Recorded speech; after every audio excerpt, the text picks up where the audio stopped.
জবিসন এনভিআরে কিভাবে আপনি আইপি ক্যামেরার আইপি চেঞ্জ করবেন। আইপি ক্যামেরার আইপি বিভিন্ন কারণে চেঞ্জ করা লাগতে পারে, যেমন আপনার ডিএসসিপি অ্যানাবেল করার ক্ষেত্রেও আপনার এই অপশনে যেতে হতে পারে, ডিএসসিপি অ্যানাবেল বা ডিজেবল করার ক্ষেত্রে, অথবা আইপি যদি কোনো স্পেসিফিক সিরিজ আপনি রূপান্তর করতে চান সেক্ষেত্রে লাগতে পারে। এছাড়াও আপনি আপনার এনভিআর এবং রাউটারের যে সিরিজের আইপিতে রয়েছে সেই সিরিজের আইপিতে আপনার ক্যামেরা নাও থাকতে পারে, একই সিরিজ নাও থাকতে পারে, সেটা করার ক্ষেত্রে আপনার এই আইপি চেঞ্জ করা লাগতে পারে। তাহলে কিভাবে আমরা করব? আমরা মেইন মেনুতে যাব, এনভিআর থেকে চ্যানেলে যাব। চ্যানেলে যাওয়ার পরে দেখেন এই পাশে আমরা আইপি সার্চ দিলে আইপিগুলো চলে আসে, তারপর আমরা ডান পাশে অ্যাড করে দিই।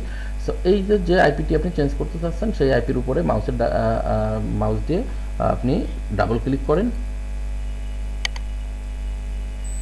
ডাবল ক্লিক করার পরে দেখবেন যে এখানে ইউজার পাসওয়ার্ড চাইছে। তো ইউজার পাসওয়ার্ডটি যেটা থাকে সেটা দেন। পাসওয়ার্ড যদি পরিবর্তন না করেন তাহলে আপনার আগে যে পাসওয়ার্ড ছিল সেই পাসওয়ার্ডেই কাজ করবে। নেটওয়ার্কে যাবেন, নেটওয়ার্কে যে আপনি এখানে দেখেন IP, subnet mask, gateway, DNS সব আছে। আপনি এখান থেকে আপনার আইপি চেঞ্জ করে দিবেন। আইপি চেঞ্জ করলে অবশ্যই গেটওয়ে চেঞ্জ করতে হবে, এবং ডিএনএস যদি লাগে চেঞ্জ করে নেবেন। ডিএসসিপি যদি অটো রাখতে চান অটোতে ক্লিক করবেন। তবে আমরা যেটা আপনাদের বলি, কখনো ডিএসসিপি অটো রাখবেন না, তাহলে আইপি কনফ্লিক্ট করার সুযোগ থাকে।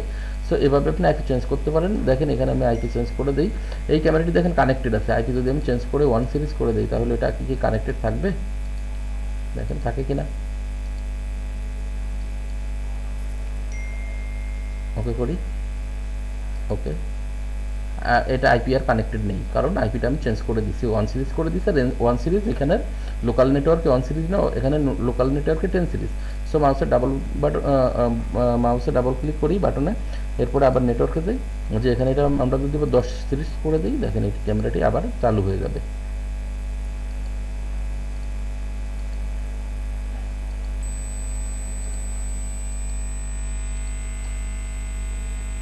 দেখেন এই যে নিচের দিকে বাম পাশের ক্যামেরাটি ডিসকানেক্ট হয়ে গেছে। আমি এটা এই এনভিআরটা আমি রিমোটলি ওপেন করছি, আপনারা ওপেন করতে পারেন। কিভাবে ওপেন করবেন নিচে একটি ভিডিও আছে, লিঙ্ক দিয়ে ওখানে ক্লিক করলে আপনারা দেখতে পারবেন রিমোটলি আপনারা এই সমস্ত কাজ কিভাবে করবেন এনভিআর থেকে। ওকে করেন, ওকে করেন। দেখেন আমি এটি 10 করে দিছি এবং কিছুক্ষণের ভিতর এই যে নিচে দেখেন আবার ঠিকই এটি কানেক্ট হয়ে গেছে। সো আপনারা এভাবে জবিসনের এনভিআর এর আইপি চেঞ্জ করতে পারেন। Thank you.